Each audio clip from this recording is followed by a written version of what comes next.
Hello students, मैं हूँ आपकी वैशाली दीदी और आज हम स्टार्ट करने वाले हैं क्लास 6th की इंग्लिश रीडर का यूनिट फर्स्ट का chapter second.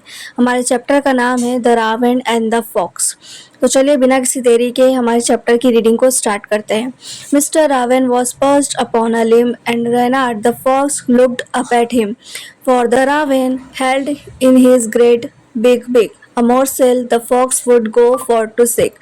Said the fox in admiring tones, "My word, Sir Raven, you are a handsome bird. Such feathers, if you would only sing, the birds of this wood would call you king." The raven, who did not see the joke, forgot that his voice was just a croak.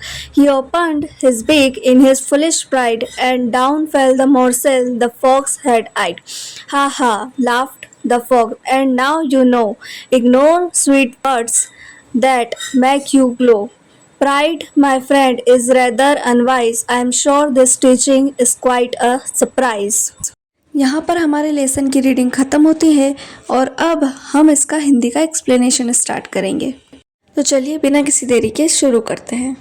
हमारी इस लोक कथा में दो किरदार हैं, पहला है कौआ और दूसरी है लोमड़ी। तो चलिए बिना किसी देरी के इस छोटी सी कहानी को समझते हैं कि आखिर यह लोक कथा हमें क्या सीख देना चाहती है। हमारी कहानी का पहला किरदार कौआ, जिसका नाम है रावण, पेड़ की डाली पर बैठा है और उसने अपनी चोंच में कुछ पकड़ रखा है।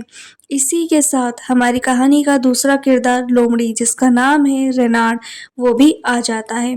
पेड़ के सामने बैठकर वो कौआ को बड़ी गौर से देखता है। उसका पूरा ध्यान कौए की चोंच में जो निवाला था उस पर था, क्योंकि लोमड़ी तो भाई आलसी है, यह तो सबको पता है, और साथ में बहुत ही चालाक भी। लोमड़ी को खाने की तलाश में बहुत दूर जाना पड़ता, इसीलिए लोमड़ी अपनी चालाकी का यहाँ पर इस्तेमाल करती है और कौए से उसका निवाला कैसे छीनती है, आओ चलो देखते हैं। लोमड़ी कौए की तारीफ करने लगती है। वाह, कितना सुंदर पक्षी है।